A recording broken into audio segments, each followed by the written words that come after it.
মৰমৰ ছাত্ৰ ছাত্ৰীসকল মই আজি তোমালোকক civicsৰ বা পলিটিক্যাল সায়েন্সৰ কেইটামান ডেফিনেশন একদম থুৰতে কম মন দি শুনিবা আৰু পিছত তোমালোকে এখিনি লিখি লবা এতিয়া preamble what is called preamble preamble is the introductory part of the constitution it is called key to the constitution it contains the basic morals philosophy and ideals of the constitution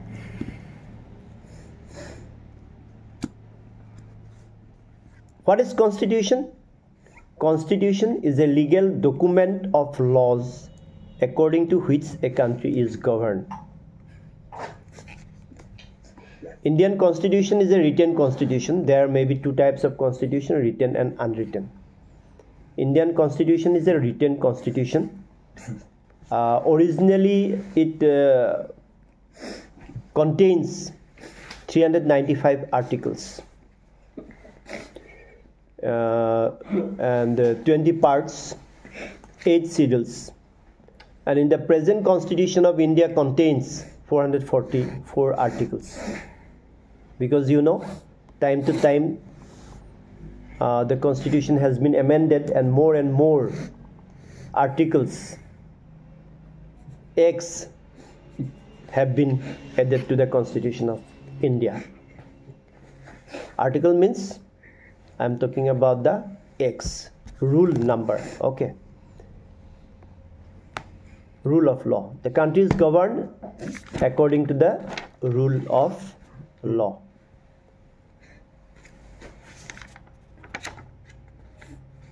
then amendment what is called amendment amendment is a procedure of the parliament by which the constitution some of the laws may be modified changed added or subtracted so amendment is a procedure by which the constitutional acts can be amended altered may be changed may be modified may be added or may be subtracted সংবিধানখনৰ পৰা নতুন article যোগ কৰিবও পাৰে তাৰ পৰা পুৰণা article অতৰাই দিবও পাৰে বা তাক মডিফাইও কৰিব পাৰে হেতু হল এমেন্ডমেন্ট গতিকে এমেন্ডমেন্টটো কি এটা প্ৰসিডিউৰ যেটো প্ৰসিডিউৰৰ দ্বাৰা এখন সংবিধান সংশোধন কৰিব পাৰে আৰু তোমালোক সকলোৱে জানা যে আমাৰ ভাৰতীয় সংবিধানখন ৰিটেন সংবিধান লিখিত সংবিধান আৰু in fact this is the most detailed and the lengthiest means longest constitution in the world পৃথিৱীৰ আটাইতকৈ ডাঙৰ সংবিধান হনে দীঘল সংবিধান হনে হল আমাৰ ভাৰতৰ সংবিধান গতিকে ভাৰতৰ সংবিধানখন most detailed সংবিধান বুলি কোৱা হয় the lengthiest constitution in the world আৰু তোমালোকক অলৰেডি মই কৈছো যে British কনস্টিটিউশনখন unwritten constitution it is based on conventions মানে যুগ যুগ ধৰি তাৰ যেটো তাত যেটো চলি আহিছে জাজমেন্ট সুপ্ৰিম কোৰ্টৰ জাজমেন্ট হক বা পাৰ্লিয়ামেন্টৰ যিবিলাক ডিবেটৰ পৰা যিবিলাক ৰায় দান কৰা হয় সেইবিলাকক কনভেনশনছ বুলি কোৱা হয় গতিকে তাত লিখিত কোনো আমাৰ ইণ্ডিয়াৰ নিচিনা কোনো লিখিত সংবিধান নাই সেই কনভেনশনৰ ওপৰতে বেছ কৰি তাত মানে দেখখন চলোৱা হয় সেই কাৰণে আৰু ব্ৰিটিছ কনস্টিটিউশনখনে পৃথিৱীৰ আটাইতকৈ পুৰণা সেই কাৰণে that is called mother of the constitutions British constitution is the mother of the constitution পৃথিৱীৰ আটাইতকৈ পুৰণা constitution হয় এতিয়া আহিলে bill what is bill is a proposal for law made by any member of the parliament member of the parliament is called MP আমি যাক MP বুলি কওঁ MP এজনে যেতিয়া পাৰ্লিয়ামেন্টত কিবা নতুনকৈ প্ৰপ'জ কৰে বিল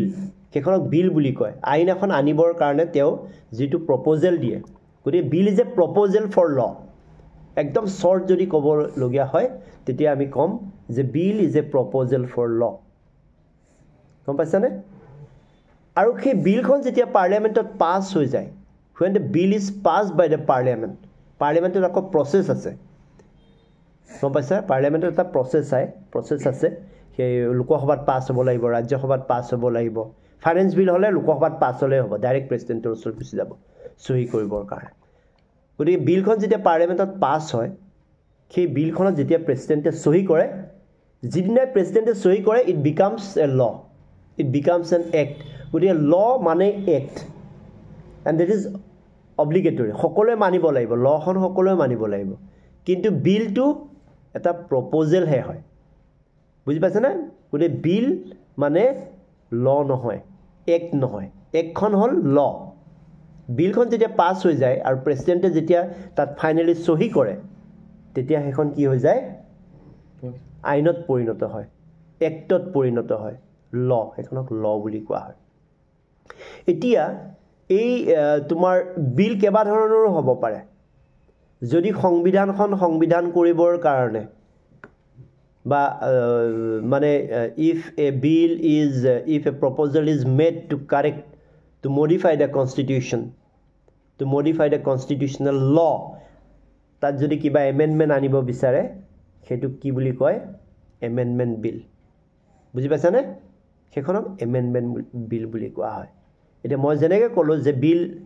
কেবা প্ৰকাৰৰ হ'ব পাৰে এতিয়া কনষ্টিটিউচনখন এমেণ্ডমেণ্ট কৰিবৰ কাৰণে যি বিল অনা হয় তাক কি বুলি কোৱা হয় এমেণ্ডমেণ্ট বিল আকৌ যেতিয়া তোমাৰ এখন বিল এজন মেম্বাৰে ইন্ট্ৰডিউচ কৰে সেইখন অৰ্ডিনাৰী মানে যিকোনো এটা বিষয়ৰ ওপৰত সেইখন অৰ্ডিনাৰী বিল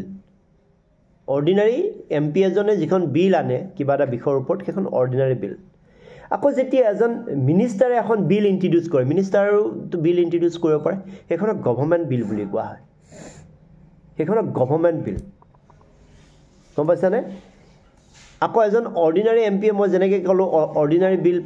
তেওঁলোকে ইন্ট্ৰডিউচ কৰে প্ৰাইভেট মেম্বাৰ্ছ বিল কাৰণ যিকোনো এজন এমপিয়ে এখন বিল আনিলে এখন প্ৰাইভেট মেম্বাৰ্ছ বিল বুলি কোৱা হয় বুজি পাইছানে এজন এমপিয়ে যিখন বিল আনে ইন্ট্ৰডিউচ কৰে তেওঁ কিন্তু নটিচ দিব লাগিব তেওঁ বিল এখন অনাৰ আগতে তেওঁ নটিচ প্ৰদান কৰিব লাগিব স্পিকাৰক জনাব লাগিব যে মই এখন বিল আনিব বিচাৰোঁ তেতিয়াহে তেওঁ বিলখন আনিবৰ কাৰণে অনুমতি পাব নহ'লে বিল আনিবৰ কাৰণে তেওঁ অনুমতি নাপায় গতিকে সেইখনক কি বুলি কয় এজন অৰ্ডিনাৰী এমপিয়ে যদি বিল এখন আনে প্ৰাইভেট মেম্বাৰ্ছ বিল আৰু যদি এজন মিনিষ্টাৰে এখন বিল ইন্ট্ৰডিউচ কৰে সেই বিলখনক কি বুলি কোৱা হয় গভৰ্ণমেণ্ট বিল আৰু যদি মিনিষ্টাৰ এজনে বা গভৰ্ণমেণ্টে যদি ফাইনেন্সিয়েল ৰিলেটেড বিল ইন্ট্ৰডিউচ কৰে মানে any bill related to money expenditure tax of the government that bill is called financial bill বা money bill আৰু money bill খন কিন্তু ৰাজ্যসভালৈ পঠাই দিয়ে কিন্তু ৰাজ্যসভাই সেইখন একসেপ্ট কৰিব পাৰে ৰিজেক্ট কৰিব পাৰে ৰিজেক্ট কৰিও লাভ নাই একসেপ্ট কৰিলেতো কৰা বাৰু ৰিজেক্ট কৰিলেও সেইখন অটোমেটিকলি ডাইৰেক্ট কালৈ যায় প্ৰেচিডেণ্টৰ সিগনেচাৰলৈকে যায় মানি বিলত এটা মানে লোকসভাৰ এক্সক্লুসিভ পাৱাৰ এটা আছে এইবিলাক ডাঙৰ ডাঙৰ পৰীক্ষাবিলাকত বা ইণ্টাৰভিউবিলাকত খুদে যে কোনখন বিলৰ ওপৰত লোকসভাৰ এক্সক্লুসিভ পাৱাৰ আছে অধিকাৰ আছে মানি বিল বা financial bill money bill related to the taxes of the government taxation policies of the government financial bill মানে এখন টকা সম্পৰ্কীয় অৰ্থ সম্পৰ্কীয় বিল হয় বুজি পালানে গোটেই বিল কিমান পালা এতিয়া প্ৰাইভেট মেম্বাৰ্ছ বিল অৰ্ডিনাৰী বিল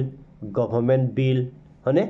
কনষ্টিটিউচনেল এমেণ্ডমেণ্ট বিল পালা নাই গতিকে এইবিলাক হ'ল বিল আচ্ছা এইখিনিতে মই কওঁ what is called parliament parliament মানে কি parliament consist of three things Lok Sabha Rajya Sabha president এই তিনিটা বস্তু লগ লাগি পাৰ্লিয়ামেণ্ট হয় আৰু পাৰ্লিয়ামেণ্টৰ যদি ডেফিনেশ্যন খোধে যে হোৱাট ইজ কল্ড পাৰ্লিয়ামেণ্ট তেতিয়া তোমালোকে কি ক'ব লাগিব পাৰ্লিয়ামেণ্ট ইজ দ্য সুপ্ৰিম ল making body of the country which consists of Lok Sabha, Rajya Sabha and the President. Clear? এই তিনিটা বস্তু লাগিবই পাৰ্লিয়ামেণ্ট হ'বলৈ হ'লে গতিকে পাৰ্লিয়ামেণ্টত তিনিটা বস্তু আছে লোকসভা ৰাজ্যসভা আৰু প্ৰেচিডেণ্ট আৰু বিল পাছ কৰিলে আল্টিমেটলি প্ৰেচিডেণ্টে যেতিয়ালৈকে সহি নহয় সহি নকৰে তেতিয়ালৈকে সি আইন নহয় তেতিয়ালৈকে সি ল নহয় তেতিয়ালৈকে এক্ট নহয় এইখিনি ক্লিয়াৰ ওকে আচ্ছা মই আজি এইখিনিতে থৈছোঁ